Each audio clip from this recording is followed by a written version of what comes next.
You saw the title, you saw the thumbnail. Enough stalling, let's get right to it. First match, we have Fatal Influence versus Paige and the Bellas. Now, personally, I'm like, alright, I'm glad that Fatal Influence, at least they have a match on the card, but like, I feel like ZAYN should have been like in the ladder match and stuff. But anyways, with the fact that Nikki just came back, I don't think that they'll make her lose, but at the same time I don't think they'll make Fatal Influence lose, so I'm going with Fatal Influence for this one. As much as I want to pick the Bellas and Paige, I'm going with Fatal Influence. Next we got the Bloodline versus Solo, Keys and Knight. Personally, I feel like the Bloodline is like, they're not in one unit, you understand the stuff, where it's like the Usos are trying to give Fatu order, and he's like, hell no, he's not going to follow any of that stuff, you know, he's only like acknowledging Roman, blah blah blah. Meanwhile, Solo, Keys and Knight, they seem to be like paroling, you know, kind of stuff. They seem to be like on the same page and all that stuff, so I'm going for Solo, Keys and Knight. Next match we have Gunther versus Nick Aldis. Now, as much as they pay me, as much as Nick Aldis had a lot to say, you know, I feel like there's no way like Gunther is going to lose. Like, bro, how do you expect Gunther to lose to Nick Aldis? No shades to Nick, but he's not going to win that match. He probably they may have a good match. Good, I don't know much about his match stuff. They may have a good match, I know, but like I don't expect him to be Gunther, and he's not going to even be close to doing that. Then the next one we have Liv Morgan versus Io Sky for the Women's World Championship, and this one is like, it's very very dumb.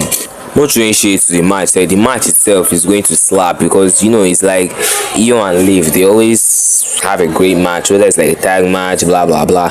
Anytime there's a guy, they always have a good match, and Io is like one of the only people to actually sell the Oblivion very well. I'll keep on saying that, because the Oblivion is it's a trash move. So apart from that, the build to the match has just been quack. You understand? It has been very very bad, because the fact that the only way they had to get here was through the Queen of the Ring tournament, and the fact that this is Liv's first defense since Mania. Like, Mania was April, that was how many months ago? She won at April 18th, we've had May 18th, June 18th, July 18th. You got like 3 months has passed. She has just been holding that title, doing nothing. The only way they had to give her a defense right now, first thing, is for her to go through the Queen of the Ring tournament, which they would have given someone else the opportunities. I don't know. Anyways, and again, the build, they had to insert like Soroka and Raquel for the build to actually go somewhere. Understand? So, and then there's the cost of, you know, Danhausen, you know, it costs Liv at the SummerSlam kickoff, blah blah blah. So we're going to maybe trying to see whether or not that will come to play. So I'm picking Liv, because I feel like she should be the first person to actually escape the Danhausen curse and all that kind of stuff. So yeah, the next match here we have Brock versus Oba, Hell in a Cell. This one I don't really need to talk too much about, as much as it pains me, because it's obvious, you understand, like Oba is going to win the match, blah blah blah. The Oba is going to win this match, and hopefully maybe this should be Brock's actual retirement. And even if this is actual retirement, I don't feel like to hit as much as the first one did, you know, because maybe we'll be thinking, oh, what if he actually comes back and what the...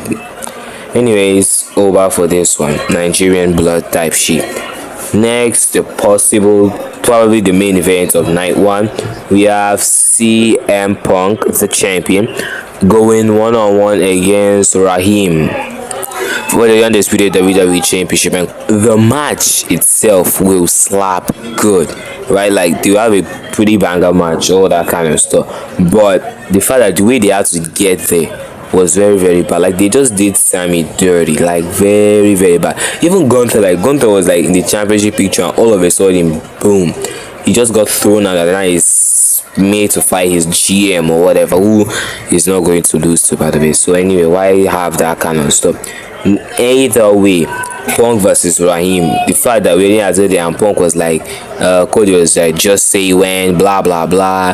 They had to make Punk beat Sammy just after 9 days and whatnot. Sammy didn't even get a rematch. They even put him back in the championship picture. They just threw him out of there. Put Punk, Raheem. All Raheem had to do was say when. Then he said when, and then they had a title match, and he just got thrown into the main event just like that. Like, what is wrong with these people? So yeah,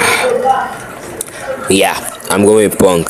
Then we have night 2. First match I'm going with FC PENTA versus Chad Gable for the Intercontinental Championship, and quite frankly, quite personally, if Chad Gable does not win this match and the title, I don't ever see him becoming a singles champion in the WWE again, ever. Like, if he does not win that match, it doesn't beat Penta. As much as I love Penta as a champion and all that kind of stuff, he has been great. Like, obviously he's the best Inter champion since Gunther, but Chad Gable, like, bro, come on now, this guy has been on that your roster for like how many years now?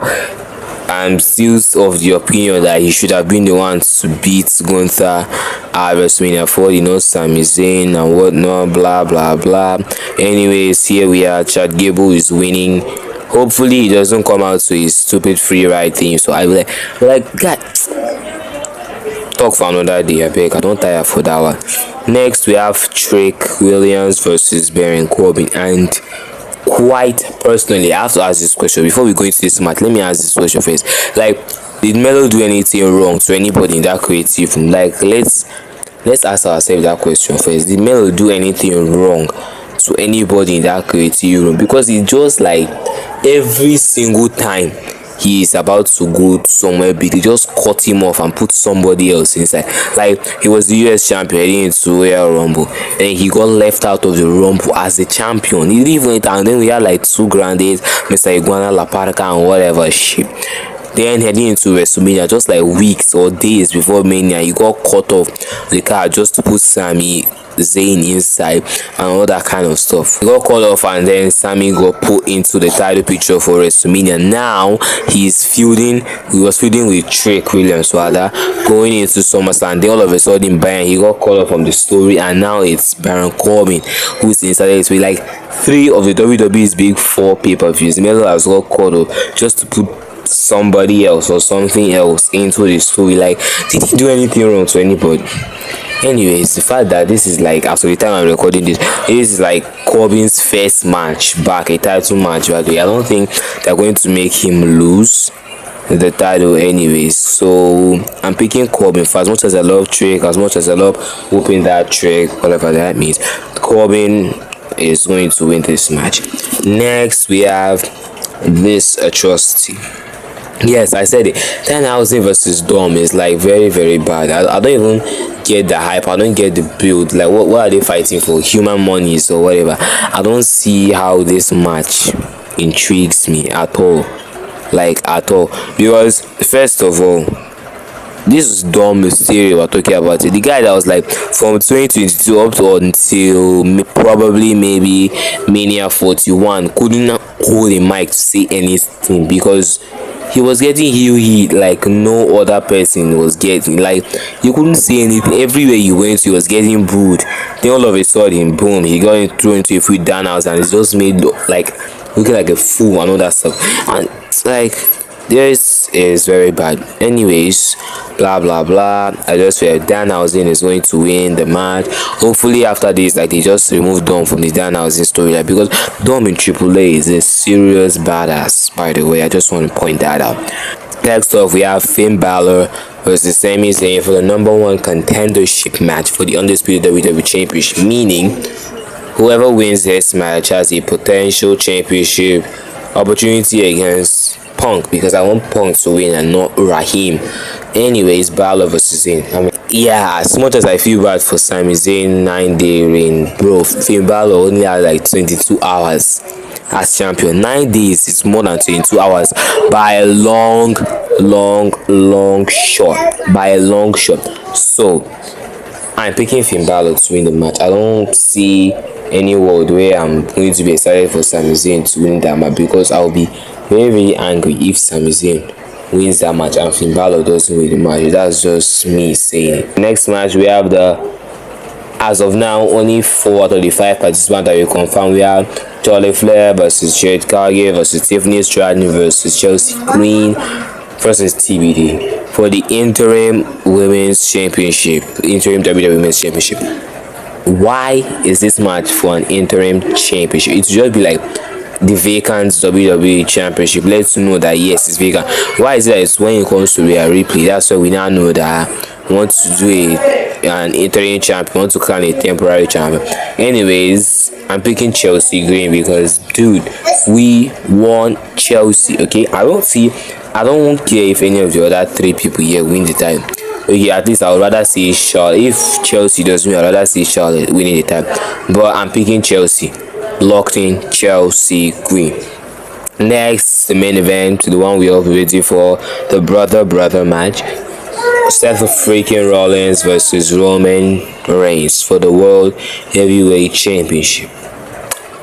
You already know what I'm going to pick. Like, bro, you already know what I'm going to pick. Seth freaking Rollins, obviously. Like, bro, I don't see, like, for as much as Roman is great, you understand, like he will surely go down as one of the greatest of all time, no doubt. As I say, we're saying with Seth, him losing will not do anything bad to him. Like, it will not damage stock in any way. So like, I feel like it should go down and be like, there's that one thing that he couldn't do, and that's beat Seth Rollins when it matters. You understand? I don't want it to be like the Rock Austin feud where it was like Rock couldn't beat Stone Cold at WrestleMania, then finally he beat him at the last opportunity he had, blah blah blah. No, I don't need that. I don't even need that. Carry and they go your side. Carry and they go your side. I am interested in Rollins winning the championship, winning the World Heavyweight Championship, and potentially I feel like Rollins just with the title, and then LA Knight's music just hits. He comes out, you know, cause like LA Knight, blah blah blah. I was like, hey brother. He was upset that Rollins was obviously getting the title shot. So maybe Seth Rollins wins the title. Seth Rollins wins the title. LA Knight comes out challenging him, and blah blah blah. That's my pick. That's my pick for it. So anyways, that's it for today. Go ahead and go on the like button, subscribe, everything, turn the notification bell, share. See you next time. Peace out.